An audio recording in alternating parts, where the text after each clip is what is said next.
দুদিন পর মাধ্যমিক, আমার ছেলে একদম পড়ছে না, একদম পড়াশোনার নাম গন্ধই নেই। আমার টেনশনে মাথা খারাপ হয়ে যাচ্ছে একদম। আমি ওকে সেদিন বললাম তুই সারা রাত জাগ, সারা রাত জেগে পড়, আমিও তোর সাথে জাগবো। দিয়ে ভোর 5টা অব্দি জেগেছিলাম, ও 2টার সময় ঘুমিয়ে পড়েছিল। মানে ওটা কি নাম্বার পেয়েছে, আমার অবস্থা খারাপ হয়ে গেছে একদম।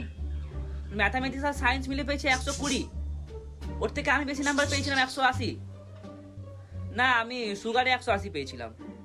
আমি ওকে বললাম এটা কি ধরনের নাম্বার পেয়েছিস তুই, 120? বলছে না বাবা আমি এবারে 200 করে দেবো।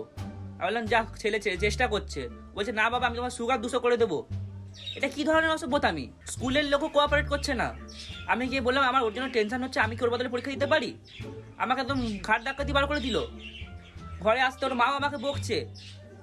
আমি বললাম কেন, আমি পরীক্ষা দিলে কি খারাপ পেতাম নাম্বার? মা বলছে না, যেটা ও পেতো তার থেকেও তুমি কম পেতে, ও তাও 5 নাম্বারটা তুলে নেবে, তুমি সেটাও পারবে না। আমি ছেলেকে বললাম যে এরকম নাম্বার খুলে তুই বাইরে মুখ দেখাতে পারবি? বলছে হ্যাঁ।